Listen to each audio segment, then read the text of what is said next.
Assalamualaikum, jumpa lagi di acara Ngobras, Ngobrol Asyik. Oke, sebelum kita ngobrol-ngobrol lebih lanjut nih ya kak, kita bakalan perkenalan dulu nggak sih? Kalau nggak ada perkenalan itu, nanti yang nonton itu bakalan bingung, hambar gitu ya, kayak ada yang kurang gitu. Terus bakalan penontonnya bingung, ini namanya siapa, ini namanya siapa? Ini tanpa kecap. Bener. Hambar gitu. Bener. Oke, aku perkenalan dulu ya. Iya. Aku Diva Naira, panggil aja Diva Cantik. Kalau bisa ditambah cantik ya guys.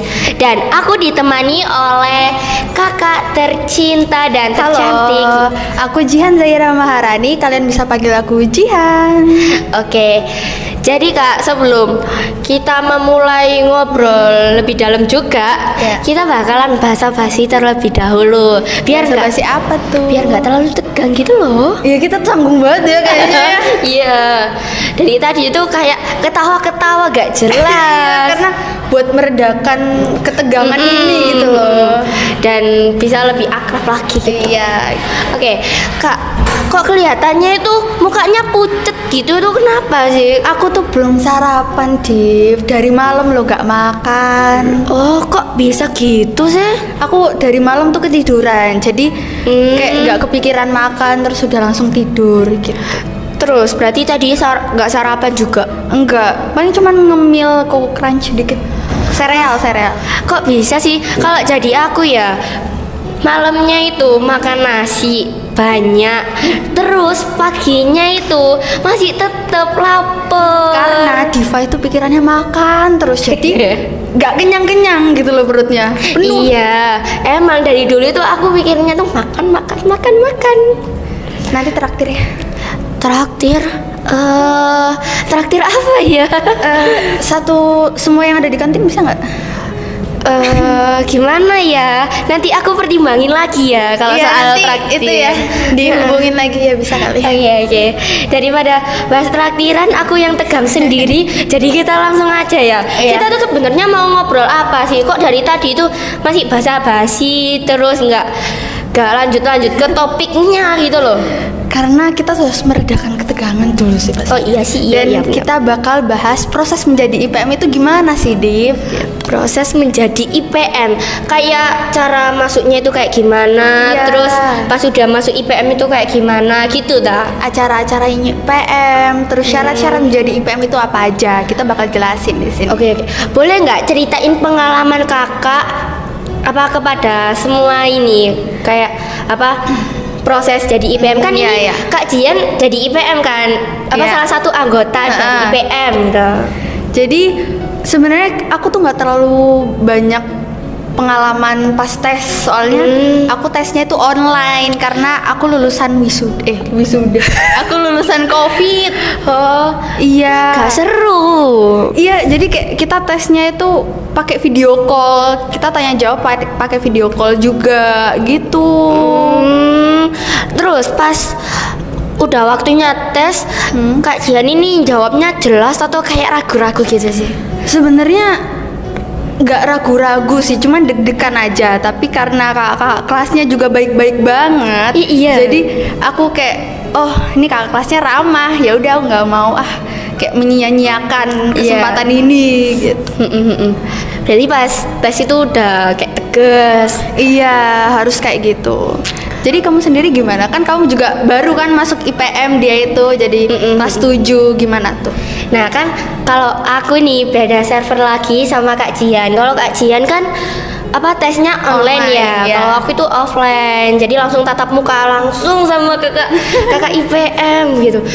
Aku itu pas baru pertama kali masuk buat tes seleksi IPM itu kan aku deg-degan parah ya. Takutnya tuh pas diberi pertanyaan aku nggak bisa jawab gitu loh. Aku takutnya gitu. Tapi pas udah masuk kok kelihatannya ramah-ramah gitu, tapi itu kelihatan serius banget pas itu. Jutek ya nggak terlalu jutek, cuman kayak kalau ngomong itu lemah lembut gitu loh, jadinya kalau halus gitu ya. Jadi kalau kita jawab alhamdulillah nggak marah gitu loh. Soalnya pas udah naik kelas 8 kan aku juga masuk IPM lagi kan ya.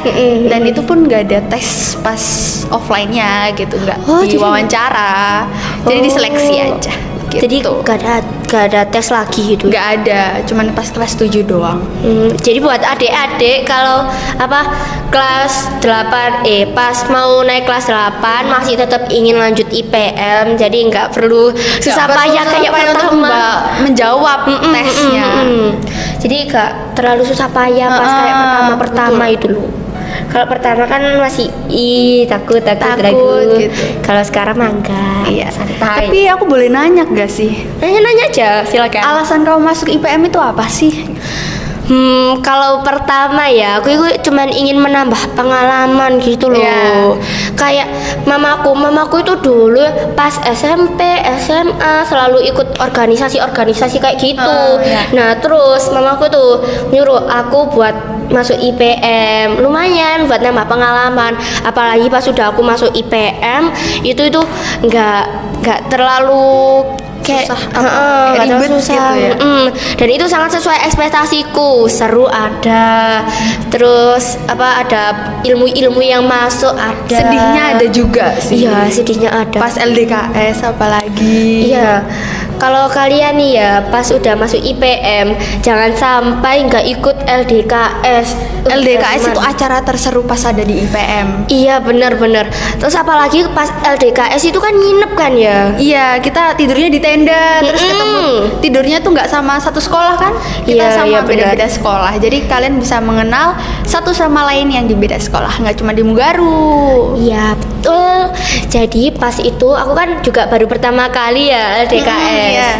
Nah terus itu aku mau kenalan sama temen baru itu rasanya kayak canggung. Aku itu pingin gitu aku itu pingin ditemani sama temenku yang udah tak kenal, tapi kan dipisah. Jadinya ya mau nggak mau harus kenalan gitu. Iya, jadi per kelompok itu cuma ada beberapa orang dari Mugaru, 2-3 doang ya di Mugaru, yang lain sisanya kalau beda sekolah. Kalau kemarin itu aku cuma 2.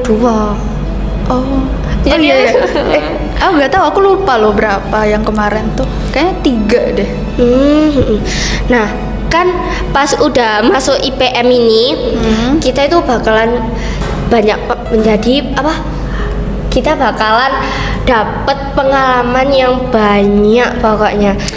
Jadi kalau kalian ya mau masuk IPM harus serius, gak usah abal-abalan, jangan abal-abalan. Kalau kamu abal-abalan masuk IPM cuma numpang nama kayak pansos gitu, nggak bakal seru, kayak nggak bakal ke feel-nya tuh kayak kurang gitu loh. Terus kayak kalau misal rapat-rapat IPM nih ya, kalau dia gak serius pasti ya gak bakalan masuk ilmunya, gak tahu. Apalagi pas evaluasi, kita kan dievaluasi dari kakak yang dulu, kayak kita tuh kinerjanya gimana sih, apa kurang, apa benar bagus. Jadi kita harus benar-benar memperhatiin di situ. Bener. Kalau itu kayak cuman kakak kelas IPM ya yang dievaluasi. Kalau aku masih belum dievaluasi. Soalnya pernah. Apa? Yang pas ya ada gitu, kita berdua dievaluasi kok. Oh iya, mungkin aku yang lupa ya. Oke, jadi kalau kalian ingin proses jadi IPM-nya lancar, kalian itu harus benar-benar memenuhi syarat-syarat yang ada di peraturan IPM. Iya, syarat yang pertama itu kalian harus tahu, kalian harus wajib bertanggung jawab atas semua tugas-tugas kalian dan kayak amanah gitu ya sama tugas-tugas kalian dan omongan kalian pas di tes itu. Terus yang kedua disiplin juga, kita juga harus disiplin karena pasti kita IPM itu nggak butuh orang yang nggak didisiplin gitu. Bener.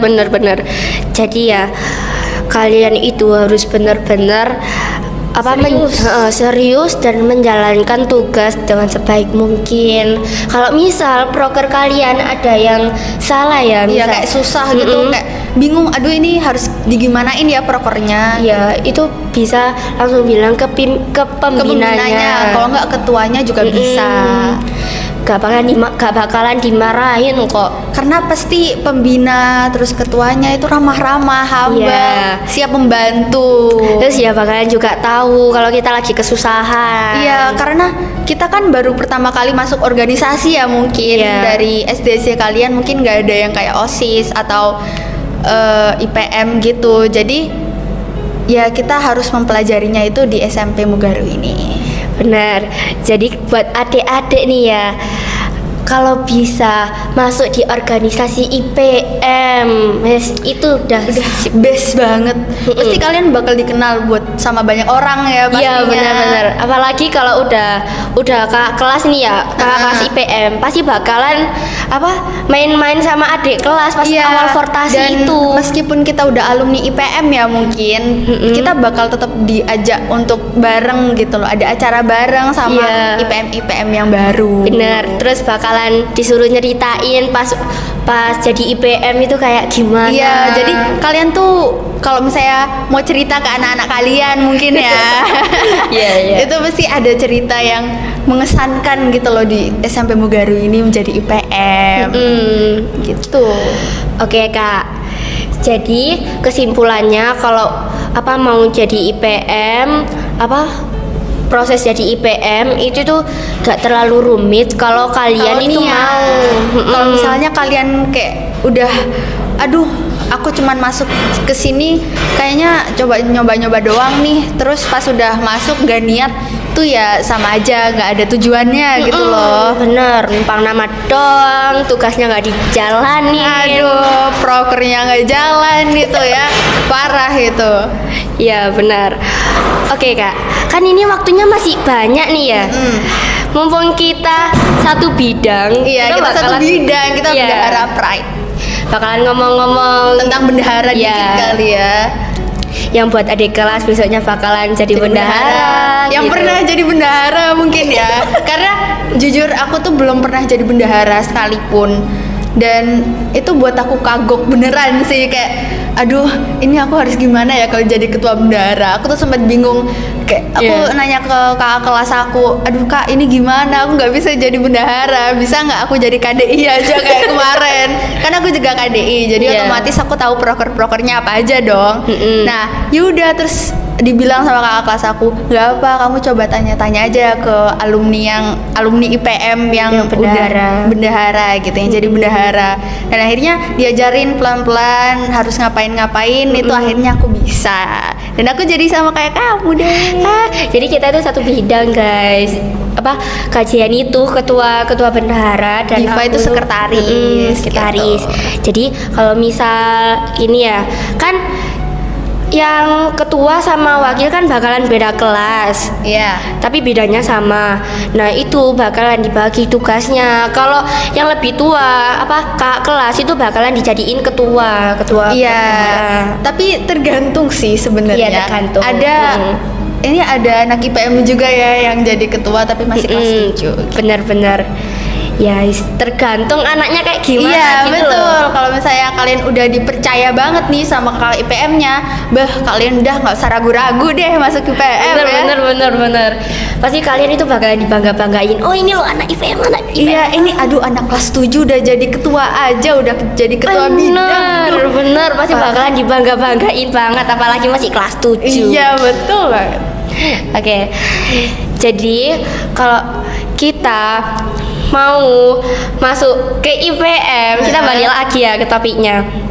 Mau masuk IPM, kita harus benar-benar menjalankan syarat-syarat dan tugas-tugas kita. Iya betul. Mungkin aku bakal ngasih wewenang dikit ya tentang bendahara gitu loh. Silakan. Jadi kita tuh pas jadi bendahara harus tegas ya. Karena banyak anak IPM tuh yang jarang bayar kas ya. Sampai numpuk 50.000 tuh.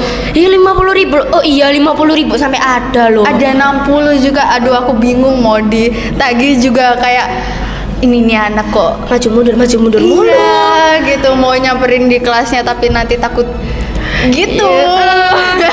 Terus apa lagi ya, pas udah ditagih besok ya terus besok aja ya gitu. Iya, terus akhirnya sampai tahun depan juga nggak kebayar ya.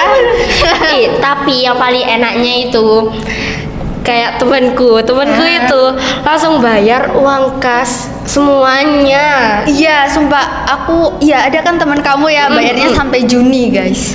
Bayangin kayak wah, ini anak kok idaman bendahara banget nih.